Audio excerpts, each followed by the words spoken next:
I am Sartajali, you are watching सफलतालोजी। Chapter number 8 है, जिसे हिंदी में कहते हैं अध्याय। चैप्टर का नाम है इंट्रोडक्शन टू ट्रिग्नोमेट्री, हिंदी में कहते हैं त्रिकोणमिति का परिचय। एक्सरसाइज यानी प्रश्नावली है 8.1। इस 8.1 को समझने से पहले आपको इसके बेसिक पॉइंट्स समझना रिक्वायर्ड है, यानी आवश्यक है। तो सबसे पहला बेसिक पॉइंट क्या है इसका? तो नंबर 1 बेसिक पॉइंट है इसका, जो इसमें यूज होगा, जो इसमें प्रयोग होगा, वह है कि अगर कोई त्रिभुज होता है, जैसे यह एक त्रिभुज है, इस तरह से यह एक त्रिभुज है, इस तरह से, तो इसमें ये वाला बिंदु ए मान सकते हैं, इसे बी मान सकते हैं, इसे सी मान सकते हैं। आप चाहें तो यहां से ए बी सी ये नाम रख सकते हैं इसका, और यहां से भी रख सकते हैं ए बी सी यहां से भी रख सकते हैं, कोई प्रॉब्लम नहीं, इट डजंट मैटर। तो आपको समझना यह है इसके अंदर कि इस लाइन को क्या कहते हैं।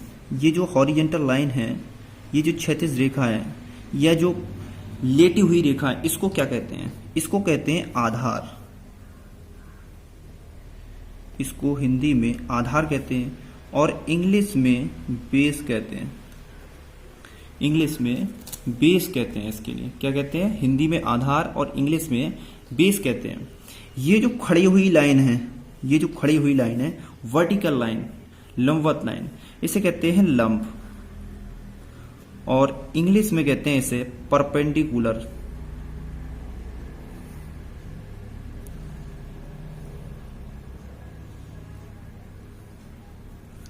अब आ जाती है तीसरी लाइन। यह तीसरी लाइन क्या कहलाती है? तो हिंदी में इसे कहते हैं कर्ण, और इंग्लिश में कहते हैं इसे हाइपोटेनियस। ये आपको याद रखने हैं। इंग्लिश वाले इंग्लिश में याद रख सकते हैं, हिंदी वाले हिंदी में याद रख सकते हैं। अगर कोई ट्रायंगल है तो इस ट्रायंगल में ये जो स्लैंट लाइन होती है उसे हाइपोटेनियस कहते हैं, और जो हॉरिजॉन्टल लाइन होती है उसे बेस कहते हैं, और जो वर्टिकल लाइन होती है उसे परपेंडिकुलर कहते हैं।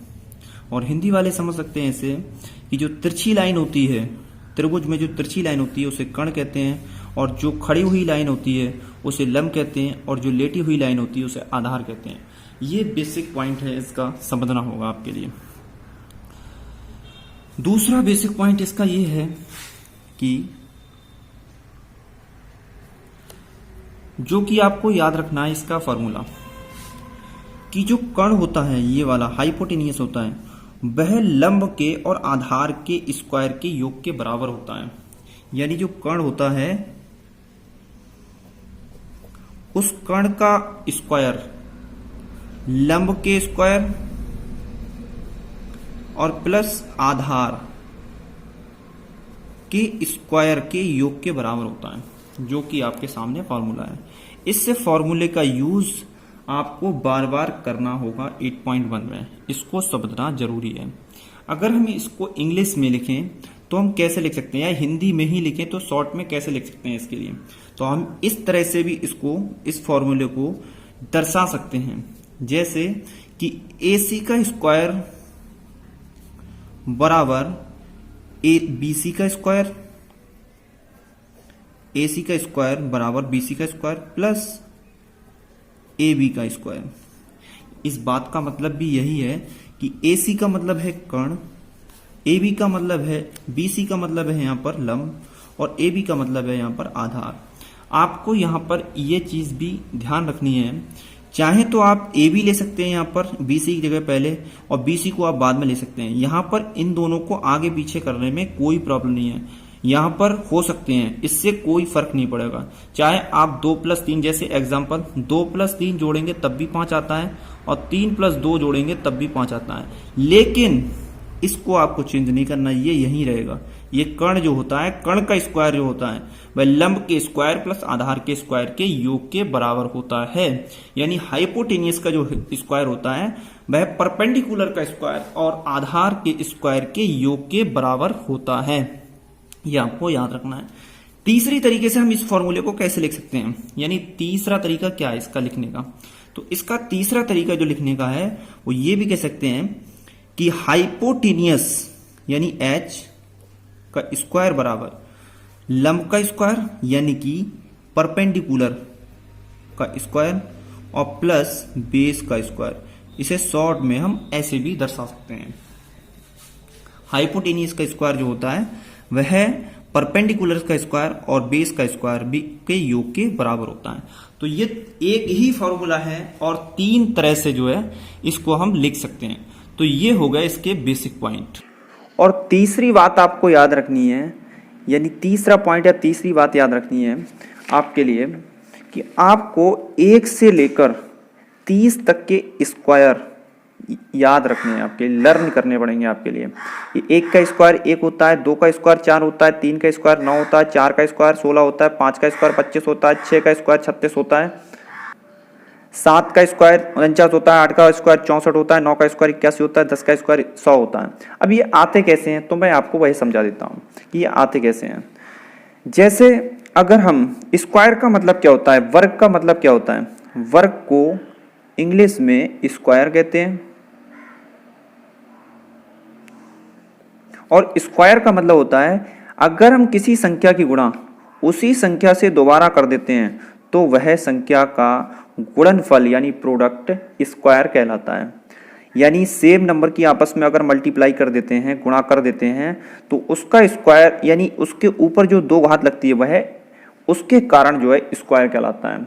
ये 2 घात यह प्रदर्शित करती है, यह डिनोट करती है कि यह नंबर 2 बार आपस में गुणा में आएगा। जैसे 2 की गुणा अगर आपस में 2 बार करते हैं तो 2 का स्क्वायर बन जाएगा और 2 का स्क्वायर का मतलब ये होता है कि 2 दूनी कितना आ जाएगा, 4 हो जाएगा।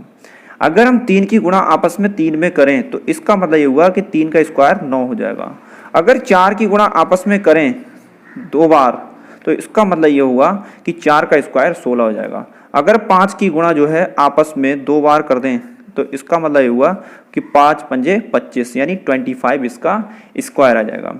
अगर 6 की गुणा आपस में 2 बार करें तो इसका मतलब ये इसका स्क्वायर कितना आ जाएगा, 36 आ जाएगा। तो I think you had understood, आप समझ चुके थे इस बात के लिए और अब भी आप समझ चुके हैं, पहले भी आप समझ चुके थे, आपने जहां भी कोचिंग पढ़ी हुई है, जहां पे आपने जो है पिछले क्लासों में जो है पढ़ा होगा इस चीज़ के लिए, और अब भी आप यू हैव अंडरस्टूड, अभी भी आप समझ चुके हो इस चीज़ के लिए आई थिंक।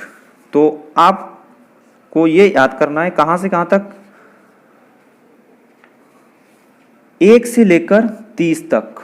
कहाँ से लेकर कहाँ तक, 1 से लेकर, आपको याद रखनी कहाँ से कहाँ तक, 1 से लेकर 30 तक। 30 तक के स्क्वायर आपको याद करने हैं। चाहे तो आप इसका स्क्रीनशॉट भी ले सकते हैं, इसका स्क्रीनशॉट लेकर अपनी कॉपी में लिख लें आप। और ये स्क्वायर आपको याद होना बहुत ज़रूरी है, अगर आपको याद अभी नहीं करोगे तो प्रॉब्लम आएगी।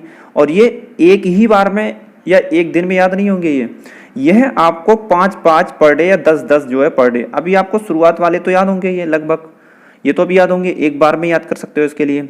लेकिन जब आप इधर आओगे तो आप 5-5 करके याद करें, आगे बढ़ें जब, तो यानी 1 से लेकर आपको 30 तक के स्क्वायर याद करने हैं। अब तरीका आप ढूंढ सकते हैं कि आपको एक बार में 10 याद करने हैं या 3 याद करने हैं, 4 याद करने हैं। अगर आप कठिन लगते हैं तो 3-3 याद करें, सरल लगते हैं तो 5-5, 10-10, 15-15, 20-20 भी ले सकते हैं, यानी एक बार में सब खत्म कर सकते हैं अगर आपको ईजी लगते हैं। वो आपकी कैपेसिटी पर, आपकी कैचिंग पर, आपकी अंडरस्टैंडिंग पर डिपेंड करता है। यह तीसरा पॉइंट है इसका। कौन सा पॉइंट है ये, तीसरा पॉइंट है इसका, ये याद रखना है आपके लिए, तीसरा पॉइंट है। अब बढ़ते हैं क्वेश्चन की तरफ। तो क्वेश्चन जो है मैं किताब उठा लेता हूँ हिंदी मीडियम की, तो ये है हिंदी मीडियम की किताब है एनसीईआरटी की।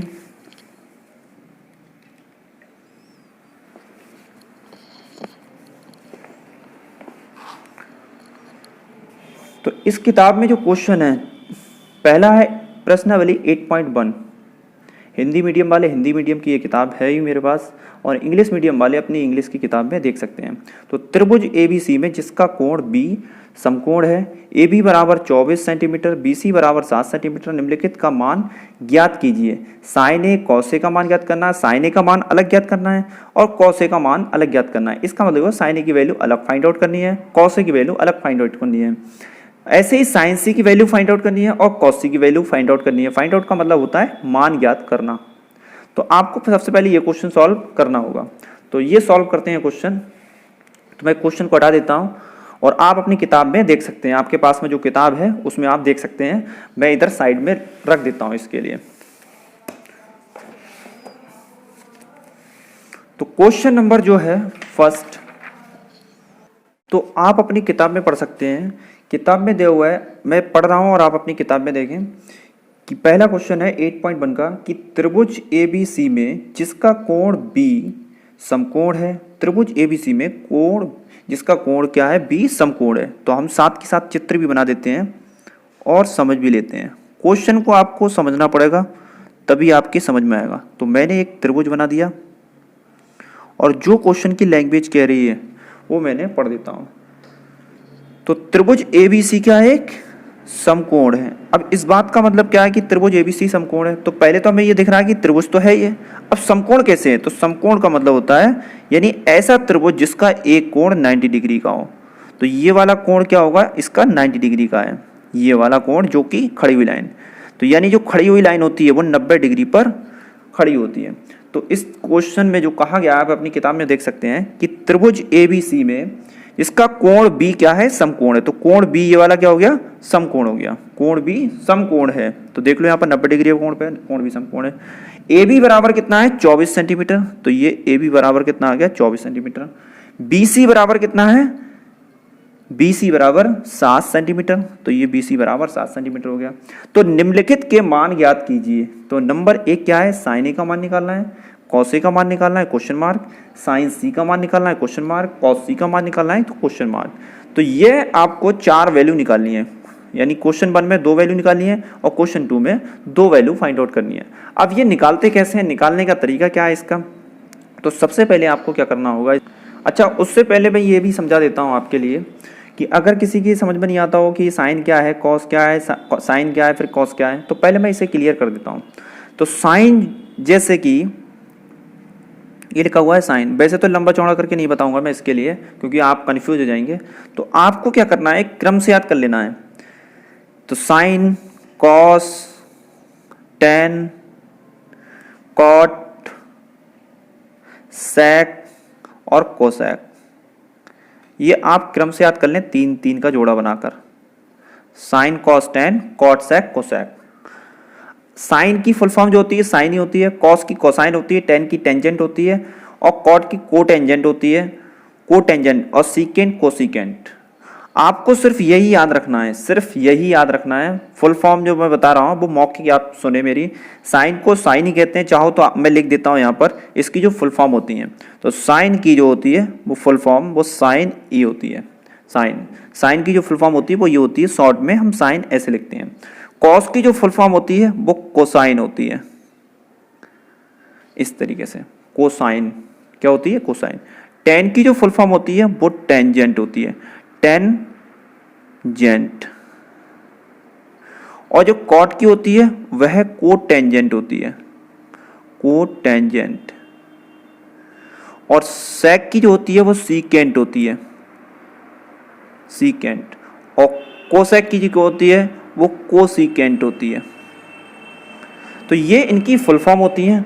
आपको शॉर्ट में ये याद रखना है, ये मैंने आपकी नॉलेज के लिए, अधिक नॉलेज के लिए, अगर MCQs आते हैं, मल्टीपल चॉइस क्वेश्चन आते हैं, ऑब्जेक्टिव टाइप क्वेश्चन आते हैं, तो उसमें ये पूछा जा सकता है कि टेन की फुल फॉर्म क्या होती है, टेंजेंट होती है या कोसाइन होती है, कोटेंजेंट होती है, क्या होती है। या सेक की पूछ लिया कि सेकेंट होती है कि कोसेक होती है, क्या होती है। तो ये आपको वहाँ पर याद होना चाहिए और तभी आप उसमें जो है वो विकल्प को चुन सकते हैं, वहाँ पर चूज कर सकते हैं ऑप्शन के लिए।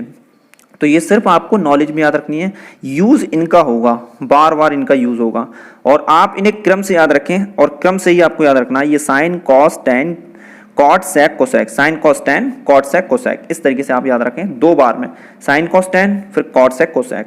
अब दूसरी चीज आती है कि ये होता क्या है। तो इसके साथ में कोई ना कोई कोण होता है, इसके साथ में क्या होता है, कोई ना कोई कोण होता है। तो जैसे साइन ए यहाँ पर लिख दिया, तो यहाँ पर साइन ए, तो साइन ए का मतलब ये होता है कि angle of sine, angle of यानी angle of sine, A angle of sine, यानी एंगल ऑफ ए जो है वो क्या है साइन का, तो उसको कहते हैं साइन। आपको ये ध्यान रख, ये आप छोड़ दीजिए इसके लिए, सिर्फ इतना याद रखिए कि sin cos tan sec cosec cosec, sign cos tan cot sec cosec. और चाहो तो थोड़ा सा और समझ सकते हो इसके लिए, थोड़ा मैं और समझा सकता हूँ इसके लिए कि क्या होता है ये। अगर हम, आपने पढ़ा होगा लाल बटे कक्का, अगर नहीं पढ़ा है तो इसको माइंड में फीड कर लीजिए त्रिकोणमिति समझने के लिए। लाल बटे कक्का, और इंग्लिश वाले याद रख सकते हैं इसके लिए, लंब को कहते हैं क्या, परपेंडिकुलर, आधार को बेस कहते हैं, और लंब को क्या कहते हैं, पी। दूसरा के को कहते हैं यानी हाइपोटेनियस, हाइपोटेनियस, और आधार को बेस। तो पीवीपी अपॉन एचएचबी आप याद रख सकते हैं, लाल बटे कक्का, और इंग्लिश वाले पीवीपी अपॉन एचएचबी। जैसे कि इसको हमने ट्रिक से याद किया है कि लाल बटे कक्का, तो इसको भी हम ट्रिक से याद कर सकते हैं। प्यासा भूखा पाकिस्तान, हिंदुस्तान हरा भरा।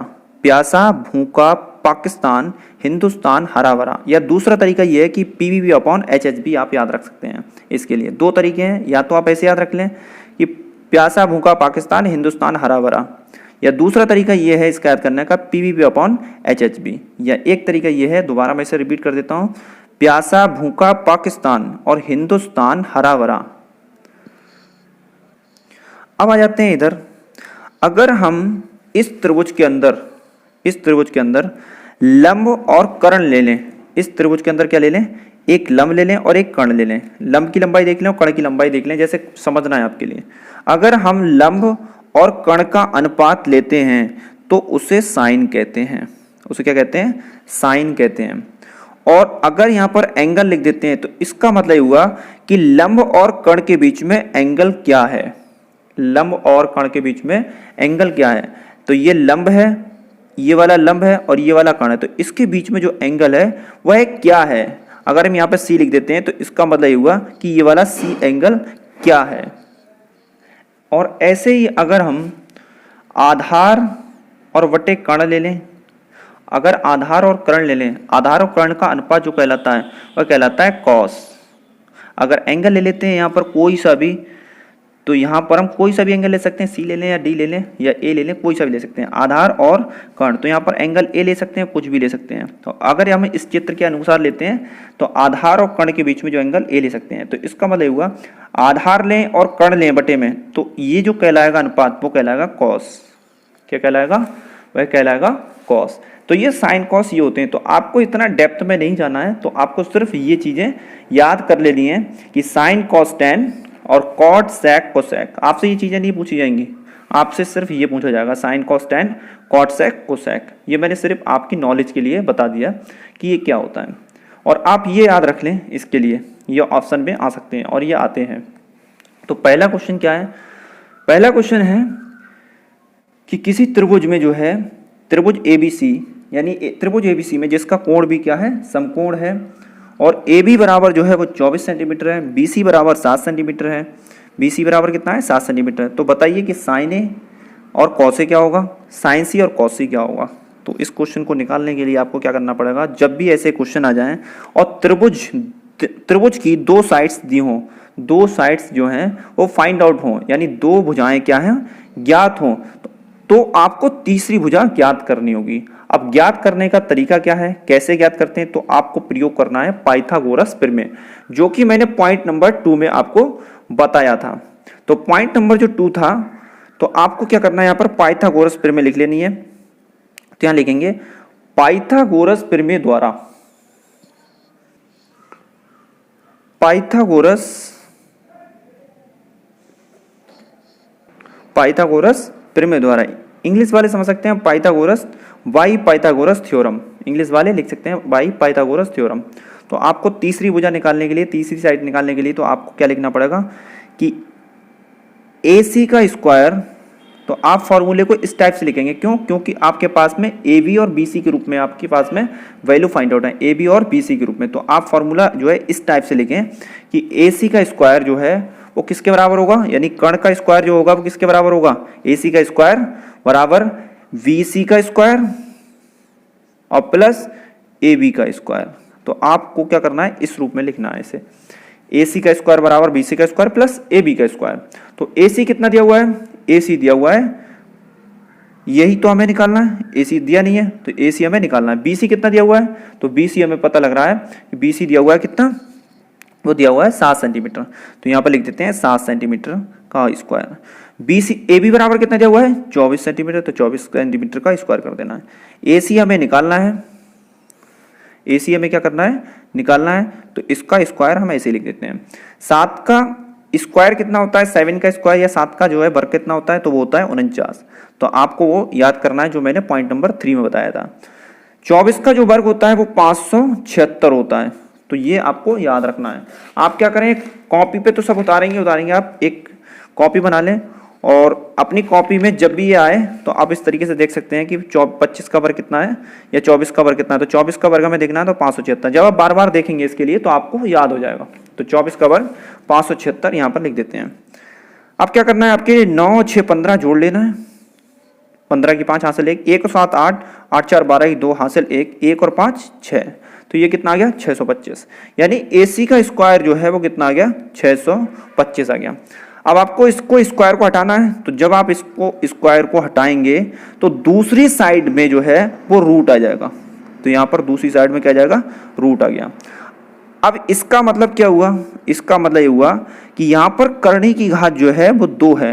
ये क्या कहलाता है, करनी, और करनी की घात जो है वो 2 है। अब करनी की घात अगर 2 होती है, करनी का मतलब होता है सर्ट्स, यानी under root, root square root है। इसका मतलब क्या करना है आपके लिए, स्क्वायर रूट। अगर प्रचलित भाषा में समझेंगे आप, ज़्यादा डेप्थ में न जाएं, तो इसका मतलब ये है, अब आपको क्या निकालना है, इसका स्क्वायर रूट। तो स्क्वायर रूट निकालने के लिए आपको क्या करना पड़ेगा, फिर भाई आपको अपना चार्ट देखना पड़ेगा कि 625 का वर्गमूल क्या होता है, 625 का क्या होता है, स्क्वायर रूट क्या होता है, तो 25 होता है। यानी 625 का आपको स्क्वायर रूट देखना है, ना कि स्क्वायर देखना है। 625 का क्या देखना है, स्क्वायर रूट। क्यों, क्योंकि स्क्वायर रूट लगा हुआ है, इसलिए इसका स्क्वायर रूट कितना आ जाएगा, 25 आ जाएगा। तो आपको स्क्वायर, ये है इनके स्क्वायर, और ये इसका उल्टा जो है वो स्क्वायर रूट कहलाता है, ध्यान रखना है आपके लिए। 11 का स्क्वायर जो है वो कितना है 121, और 121 का स्क्वायर रूट कितना है, वह है 11। तो ये स्क्वायर और ये स्क्वायर रूट कहलाते हैं। तो AC बराबर जो आ गया वो कितना आ गया, वो 25 सेंटीमीटर आ गया। कितना आ गया ये, 25 सेंटीमीटर। अब हमारे पास में AC बराबर तो हमने फाइंड आउट कर लिया, तो यहाँ पर लिख देते हैं 25 सेंटीमीटर। अब हमें क्या निकालना है, हमें सबसे पहले निकालना है साइन A। तो क्या करेंगे हम, यहाँ पर क्वेश्चन में दिया हुआ है साइन A निकालना है, तो साइन A निकालना है। तो नंबर 1 साइन A। अब साइन बराबर हमें क्या करना पड़ेगा, अब आपको क्या करना है, हिंदी वाले लाल बटे कक्का लिखेंगे साइड में, क्या लिखेंगे, लाल बटे कक्का। ये होता है साइन, और ये वाला होता है कॉस, और ये होता है टेन, और ये होता है कॉट, और ये होता है सेक, और ये होता है कोसेक। ऐसे इंग्लिश मीडियम में जो है ये साइन होता है, ये कॉस होता है, और ये साइन कॉस टेन होता है, और ये कॉट होता है, और ये सेक होता है, और ये कोसेक होता है। तो ये इंग्लिश में भी आप समझ सकते हैं और हिंदी में भी समझ सकते हैं, हिंदी मीडियम वाले। लाल बटे कक्का, तो आपको ध्यान रखना है ये साइन हो गया, ये कॉस हो गया, ये टेन हो गया, कॉट हो गया, सेक हो गया, कोसेक हो गया। आपको इसी तरीके से याद रखना है साइन कॉस टेन और कॉट सेक कोसेक, यानी इस तरीके से, ये ऐसे इस तरीके से याद रखना है। लाल बटे कक्का के लिए कैसे, sin cos tan cot sec cosec. और जब भी अब साइन की बात आए तो आपको क्या करना है, तो साइन कहाँ पर आ रहा है, यहाँ पर आ रहा है, तो पहले नंबर में। तो पहले नंबर के नीचे कौन सा है, के है। तो इसका मतलब ये हुआ कि साइन जो आएगा वो कितना आएगा, लंब बटे कर्ण आएगा, यानी एल बटे के। तो एल बटे के का मतलब ये है कि लंब कितना दिया हुआ, लंब बटे क्या आ जाएगा, कर्ण आ जाएगा। तो लंब बटे आप कर्ण लिख लेंगे यहाँ पर डायरेक्टली, क्या लिख लेंगे, साइन क्या होगा, वो लंब बटे कर्ण होगा। और ये आपको ऐसे ही क्वेश्चन समझने होंगे। लंब बटे क्या आ जाएगा, कर्ण। अब लंब यहाँ पर कितना दिया हुआ है, लंब का मतलब क्या है, लंब का मतलब है यहाँ पर आप देख सकते हैं BC। लंब का मतलब क्या है, BC। और कर्ण का मतलब क्या है यहाँ पर, AC। कर्ण का मतलब क्या है, AC, यानी हाइपोटेनियस। ये आ गया AC। अब BC दिया हुआ कितना है, तो BC आप देख सकते हैं कि BC यहाँ पर कितना है, 7 सेंटीमीटर। ये आ गया 7 सेंटीमीटर।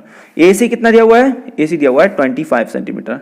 तो यह क्या हो गया, ये आंसर निकल आया किसका, साइन A का। ये आ गई वैल्यू किसकी, साइन A की। अब साइन A की दूसरी वैल्यू क्या होगी, यानी साइन A के बाद में कॉस A की दूसरी वैल्यू क्या होगी, कॉस A निकालना होगा। तो कॉस A आपको देखना है, तो कॉस A में जो है आप क्या करेंगे इसमें, तो कॉस देखें, साइन इसमें कहां पर आता है कॉस, साइन कॉस, तो कॉस आ रहा है यहाँ पर, ये होता है कॉस, तो दूसरे नंबर पर कॉस होता है, तो यहाँ पर भी देख सकते हैं आप कॉस क्या होता है दूसरे नंबर।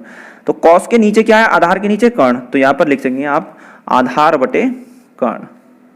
अब आधार क्या है, आधार क्या है यहाँ पर, आधार है AB, तो यहाँ पर AB आपने लिख लिया। और कर्ण क्या है यहाँ पर, वह है AC, तो यहाँ पर AC आपने कर्ण लिख लिया। अब AB है कितना, AB है 24 सेंटीमीटर, और AC कितना दिया हुआ है, AC दिया हुआ है 25 सेंटीमीटर, तो यहाँ पर आपने क्या किया, 25 सेंटीमीटर लिख लिया, और ये आपका दूसरा आंसर आ गया। अब उसके बाद में जाता है नेक्स्ट क्या निकालना है आपके लिए, अब निकालना है नेक्स्ट आपके लिए दूसरा क्वेश्चन, इसी में ही किसकी वैल्यू निकालनी है, वो निकालनी है आपको साइन C की, ये निकालनी है आपको साइन C की। अब यहां पर थोड़ा सा आपको याद रखना है, अभी इसमें क्या निकाला गया था, साइन A वाला आ रहा था, इसमें क्या आ रहा था, A आ रहा था सभी में, ये आ रहा था साइन A कॉस A, तब तो हमने बड़ा इजीली निकाल दिया। तो यहाँ पर क्या था, ABC था, और A के हिसाब से हमने यह निकाल दिया। अब आपको याद रखना है, ये पॉइंट आपको याद रखना है, मोस्ट इंपोर्टेंट है, ये बार बार भूल जाते हैं लेकिन याद रखना है। जिस कोण को लिखा होता है, जैसे साइन A लिखा हुआ है, कॉस A लिखा हुआ है, तो आप देखेंगे A के सामने वाली भुजा क्या है, A के सामने वाली भुजा आपको क्या दिख रही है, लंब दिख रही है, और रियल में भी क्या है, लंब ही कहलाएगी है। क्यों, क्योंकि खड़ी हुई लाइन है, और ये एंगल के सामने वाले कोण की वजह से है या फिर दिखने की वजह से है, ये सिर्फ एंगल के कारण ये लंब कहलाएगी। यहाँ पर ये ध्यान रखना है इस बात के लिए, ये एंगल के कारण यहाँ पर लंब कहलाएगी, ना कि ये दिखने के कारण। तो यहाँ पर A था और A ही हमें चाहिए था, A था, और A के सामने ही जो है वो रेखा कौन सी है, वो लंब है, और इसके सामने वाली भुजा भी क्या होती है, वो लंब होती है। तो इस कारण से एंगल के कारण यहाँ पर क्या होता है, एंगल के हिसाब से जो है वो लंब और आधार सिलेक्ट किए जाते हैं। तो इसके सामने वाली जो भुजा होगी, किसी भी एंगल के सामने वाली, जो क्वेश्चन में दिया होगा उसके सामने वाली जो भुजा होती है वह लंब होती है। तो A के सामने वाली भुजा क्या होगी, लंब होगी। अगर कोण ये वाला आता है C, तो इसके सामने वाली भुजा क्या होगी, ये लंब होगी। भले ही ये आधार है लेकिन ये एंगल की वजह से ये लंब कहलाएगी, ये ध्यान रखना है आपके लिए। एंगल के सामने वाली भुजा क्या होती है, वो लंब होती है।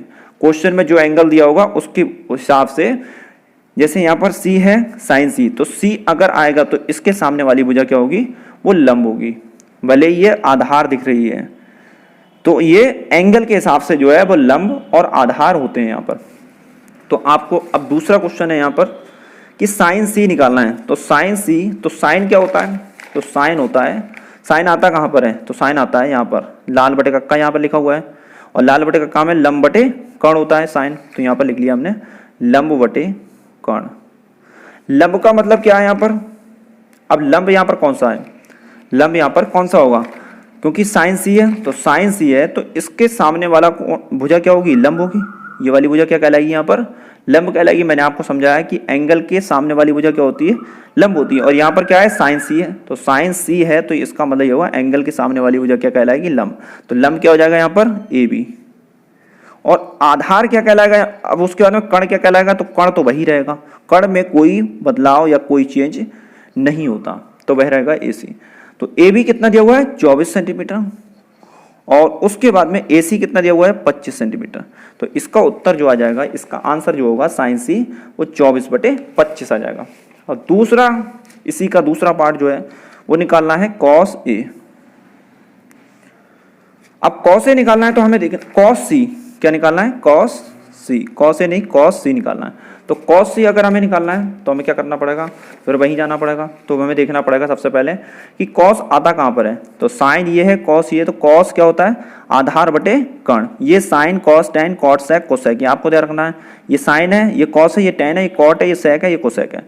तो cos की बात आई दूसरे वाले की, तो इसका मतलब नीचे वाला जब भी ले लो उसके, तो आधार बटे क्या होता है, कर्ण होता है। ये कॉस का कॉलम है, तो आधार बटे क्या आ जाएगा यहाँ पर, कर्ण आ जाएगा, आधार बटे कर्ण। अब यहाँ पर एंगल क्या है, सी है, एंगल क्या है, सी है, तो एंगल सी के सामने वाली भुजा क्या कहलाती है, लंब कहलाती है, सामने वाली भुजा क्या कहलाती है, लंब। तो इसका मतलब ये वाला लंब हो गया, तो ये वाला क्या कहलाएगा, आधार कहलाएगा। फिर इसके सामने वाला जो एंगल सी है, क्योंकि एंगल सी है तो एंगल सी के सामने वाली भुजा क्या कहलाएगी, एंगल सी के सामने वाली भुजा क्या कहलाएगी, लंब। तो इसका मतलब ये हुआ ये आधार है और कर्ण में कोई चेंज नहीं होता, तो ये क्या हो गया, आधार। तो आधार कितना आ गया, BC। तो यहाँ पर लिख लेंगे आधार कितना आ गया, BC। और कर्ण में तो कोई चेंज ही नहीं होता, कर्ण में क्या होता है, कोई चेंज ही नहीं होता, तो यहाँ पर कर्ण कितना आ जाएगा, वो आ जाएगा AC। अब BC बराबर कितना दिया हुआ है, BC बराबर दिया हुआ है 7 सेंटीमीटर, और AC बराबर कितने दिया हुआ है, AC बराबर 25 सेंटीमीटर। तो इसका आंसर कितना आ गया, 7/25।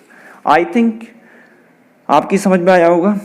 अब देखते हैं, यह चीज़ आप जो है पहली बार पढ़ रहे हैं तो हो सकता है थोड़ा सा कठिन लगे, जब आप इसे दोबारा रिवाइज करेंगे, फिर तिबारा रिवाइज करेंगे, तीसरी बार जो है, तो आपको क्लियर हो जाएगा ये। तो आप जो है बार ठीक से समझें। आप अगर समझ में नहीं आता तो आप कमेंट बॉक्स में जो है कमेंट करें कि मेरे ये पॉइंट समझ में नहीं आ रहा, तो मैं आपको दोबारा समझाऊंगा उसी पॉइंट के लिए। तो अगला क्वेश्चन है, दूसरा question, tan p minus cot r का मान ज्ञात कीजिए। और क्वेश्चन में जो है चित्र पहले ही दिया हुआ है, ये साइड से आप देख सकते हैं अपनी किताब में, ये साइड से जो है क्वेश्चन नंबर 2 का चित्र दिया हुआ है, ये क्वेश्चन नंबर 2 है, और इसका चित्र जो दिया हुआ है वो ये वाला दिया हुआ है। यहाँ पर देख सकते हैं कि आकृति 8.13 में देख सकते हैं, तो 8.13 में ये इसकी आकृति है। तो यहाँ पर मैंने क्वेश्चन उतार दिया है, तो यहाँ पर कैसे निकालें tan p और माइनस कॉट आर। तो यहाँ पर जो रखना है वैल्यू, वो tan p और कॉट आर की निकालनी है। तो यह वैल्यू आपको रखने के लिए तो त्रिभुज की आपके पास में तीनों भुजाएं होना चाहिए, तभी आप निकाल सकते हैं इसके लिए। तो यहाँ पे लिखेंगे आप सबसे पहले कि आपके पास में PQ बराबर कितना दिया हुआ है, PQ बराबर, तो PQ बराबर जो दिया हुआ है चित्र में वह 12 सेंटीमीटर दिया हुआ है, तो आप इस चीज़ को लिखेंगे पहले। दूसरी चीज PR बराबर कितना दिया हुआ है, PR बराबर, तो PR बराबर जो क्वेश्चन में दिया हुआ है वह कितना दिया हुआ है, वह दिया हुआ है 13 सेंटीमीटर यानी 13 सेंटीमीटर। और आपको निकालना क्या है इसमें, वो निकालना है QR। तो QR निकालना है आपके लिए, तो आप यूज करेंगे पाइथागोरस थ्योरम। किसे इस्तेमाल करेंगे आप, प्रयोग करेंगे पाइथागोरस प्रमेय के लिए। तो पाइथागोरस प्रमेय जो कहती है वो क्या कहती है कि कर्ण का स्क्वायर जो है, कर्ण क्या है यहाँ पर PQ, तो यहाँ पर कर्ण क्या है, कर्ण है यहाँ पर PQ, तो कर्ण का स्क्वायर बराबर लंब का स्क्वायर, तो लंब क्या है यहाँ पर P, तो यहाँ पर लंब जो है, यहाँ पर कर्ण क्या है PR है, कर्ण क्या है यहाँ पर, दोबारा काट लेते हैं इसके लिए, तो कर्ण क्या है यहाँ पर PR, कर्ण है यहाँ पर PR का स्क्वायर जो होता है, यानी कर्ण का स्क्वायर जो होता है लंब का स्क्वायर, लंब कितना है PQ का स्क्वायर, और प्लस आधार कितना है QR, तो QR का स्क्वायर। यानी जो पाइथागोरस थ्योरम होती है वो कर्ण का स्क्वायर बराबर लंब का स्क्वायर प्लस आधार का स्क्वायर। तो कर्ण कितना दिया हुआ है PQ दिया हुआ है, और कर्ण जो है PQ, और आधार कितना दिया हुआ है, लंब कितना दिया हुआ है P, यानी कर्ण कितना दिया हुआ है वो PR दिया हुआ है, PR का स्क्वायर, कर्ण लंब कितना दिया हुआ है PQ दिया हुआ है, तो PQ का स्क्वायर, आधार कितना दिया हुआ है QR, तो QR का स्क्वायर। अब सबके हम क्या करेंगे, यहाँ पर वैल्यू रख देते हैं। 3 तरीके बताए थे पाइथागोरस थ्योरम को लिखने के, तो 3 में से जो पहला दूसरा तरीका है वो लिख दिया यहाँ पर। क्यों, क्योंकि यहाँ पर PQ के रूप में दिया हुआ है। और चाहे तो आप इसे ऐसे भी लिख सकते हैं कि लंब कितना दिया हुआ है और कर्ण कितना दिया हुआ है, दूसरा तरीका भी ऐसे भी आप लिख सकते हैं। तो यहाँ पर PR बराबर कितना दिया हुआ है, PR बराबर दिया हुआ है 13, तो 13 का स्क्वायर। QR बराबर कितना दिया हुआ है, QR बराबर हमें PQ बराबर कितना दिया हुआ है 12 सेंटीमीटर, 12 सेंटीमीटर। QR हमें निकालना है, तो हमने QR का स्क्वायर हमें निकालना है। 13 का वर्ग कितना आ जाएगा 169, यानी 13 का स्क्वायर कितना आ जाएगा 169, और 12 का स्क्वायर कितना आ जाएगा 144 यानी 144, और प्लस QR का स्क्वायर। अब क्या करेंगे 169 इधर ही रहने देंगे, और 144 को लेफ्ट हैंड साइड में जो है वो ट्रांसफर कर देंगे, तो 144 और प्लस QR का स्क्वायर। 169 में से 144 घटाएंगे, यानी 169 में से 144 घटाएंगे तो कितना आएगा, तो ना 9 में से 4 जाएगा कितना हो जाएगा 5, 6 में से 4 जाएगा कितना हो जाएगा 2, और 1 में से 1 जाएगा तो कितना हो जाएगा 0। क्यू आर बराबर कितना आ गया, क्यू आर का स्क्वायर बराबर 25। तो क्यू आर बराबर हम लिख सकते हैं इसके लिए 25 अंडर रूट, और क्यू आर बराबर जब निकालेंगे तो कितना आ जाएगा, 5 का वर्गमूल कितना होता है, 5 का वर्गमूल 5 होता है, यानी 25 का वर्गमूल कितना होता है, वह 5 होता है। तो अब कितना आ गया ये 5 सेंटीमीटर, क्यू आर बराबर 5 सेंटीमीटर। तो ये क्यू आर की वैल्यू फाइंड आउट हो गई। अब ये सब वैल्यू इसमें से निकल सकती हैं। तो हमें 10p, तो हमें क्या निकालना है, 10p minus 10p minus cot are बराबर ये निकालना है। तो 10, अब यहाँ पर देखेंगे कि 10 हमें जो चाहिए वो लाल बटे कक्का में क्या होता है, लाल बटे कक्का में 10 कहाँ पर आता है, तो साइन कॉस 10, तो 10 कहाँ पर आ रहा है 30 नंबर पे, तो 10 क्या होता है लंब बटे आधार, लंब बटे आधार माइनस लंब बटे आधार माइनस, अब यहाँ पर 10 जो है लंब बटे आधार, ठीक है। अब आ जाते हैं कॉट आर में, तो कॉट कहाँ पर आता है, साइन कॉस 10 कॉट, तो आधार बटे लंब, आधार बटे लंब, आधार बटे लंब क्या आ जाएगा, लंब आ जाएगा, यानी 10p आ जाएगा वो लंब बटे आधार आ जाएगा, और कॉट आ जाएगा आधार बटे लंब। अब यहाँ पर देखते हैं कि 10p जो हमने लिया है वो 10p कहाँ पर आ रहा है, तो p आ रहा है कहाँ पर, या आप देख सकते हैं वो p आ रहा है यहाँ पर। जब p यहाँ पर आ रहा है तो इसके सामने वाली भुजा क्या होगी, वो कहलाएगी लंब, तो यानी लंब क्या होगा यहाँ पर, क्यू आर होगा, क्या होगा यहाँ पर क्यू आर, तो यहाँ पर लंब कितना आ जाएगा क्यू आर, तो यहाँ पर लंब आ जाएगा क्यू आर। और आधार कितना आ जाएगा फिर इसका, जब p के सामने वाली भुजा क्या होगी लंब होगी, तो आधार कितना आ जाएगा पी क्यू आ जाएगा, तो आधार कितना आ गया पी क्यू माइनस, और उसके बाद में जाता है कॉट आर, तो कॉट आर का मतलब है इसके सामने वाली भुजा क्या होगी लंब होगी, इसके सामने वाली भुजा क्या होगी, आर आ रहा है तो इसके सामने वाली भुजा क्या होगी लंब होगी, तो लंब कितना आ जाएगा पी क्यू, लंब कितना आ जाएगा पी क्यू, और आधार कितना आ जाएगा फिर, आधार कितना आ जाएगा, आधार आ जाएगा वही क्यू आर, आधार आ जाएगा क्यू आर, ये आधार आ गया कितना, आधार कितना आ जाएगा क्यू आर, और आधार आ गया क्यू आर, और लंब कितना आ जाएगा पी क्यू। तो यहाँ पर अब वैल्यू रख देते हैं सभी की, तो सभी की जब वैल्यू रखेंगे तो पी क्यू आर बराबर कितना दिया हुआ है, क्यू आर बराबर अभी हमने कितना निकाला था, क्यू आर बराबर 5 सेंटीमीटर, तो यहाँ पर रख दिया 5 सेंटीमीटर। और पी क्यू बराबर कितना निकाला है, पी क्यू बराबर कितना दिया हुआ है क्वेश्चन में, पी क्यू बराबर दिया हुआ है, आप देख सकते हैं कि पी क्यू बराबर 12 सेंटीमीटर दिया हुआ है, तो यहाँ पर हमने रख दिया 12 सेंटीमीटर माइनस। अब क्यू आर देख लेते हैं कि क्यू आर कितना निकाला हुआ है, क्यू आर, तो क्यू आर हमने निकाला था कितना 5, तो यहाँ पर रख दिया हमने 5, और पी क्यू बराबर कितना निकाला है हमने, पी क्यू बराबर, तो पी क्यू बराबर कितना निकाला है 12 सेंटीमीटर, तो यहाँ पर रख दिया हमने 12 सेंटीमीटर। अब इस 12 सेंटीमीटर यहाँ पर रख दिया कितना, पी क्यू बराबर 12 सेंटीमीटर।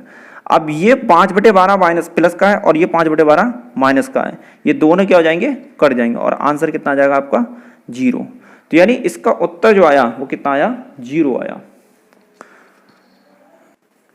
अगली वीडियो में आपको समझाएंगे क्वेश्चन नंबर 3 से आगे के जितने भी क्वेश्चन हैं वो बहुत ही फास्ट कराएंगे। आपको समझाने की वजह से ये 2 क्वेश्चन हो पाए हैं, क्योंकि आपको समझाना बहुत ज़रूरी था कि इसमें कौन कौन से बेसिक पॉइंट होते हैं और कौन कौन से आपको बातें याद रखनी है। अगर हम यहाँ तेज़ी से पढ़ाएंगे, अगर आपको तेज़ी से पढ़ाते हैं तो ये क्वेश्चन आपको समझ में नहीं आएंगे। क्यों? क्योंकि अभी आप नए हाई स्कूल में आए हैं, तो आपको बहुत ही विस्तार से चीज़ें समझानी पड़ेंगी, तब आपकी समझ में आएंगी। तो आप थोड़ा पेशेंस रखें और इन चीज़ों को जो है बार बार रिवाइज करें, तब आपको ये चीज़ें और ज़्यादा समझ में आएंगी। और अगर आपको समझ में नहीं आए हों ये क्वेश्चन, कोई भी प्रॉब्लम आई हो, तो आप कमेंट बॉक्स में जो है वो टाइप करके बताएं कि ये प्रॉब्लम मेरी है। तो ठीक है, अगली वीडियो में देखते हैं क्वेश्चन नंबर 3 से आगे के क्वेश्चन। Thank you.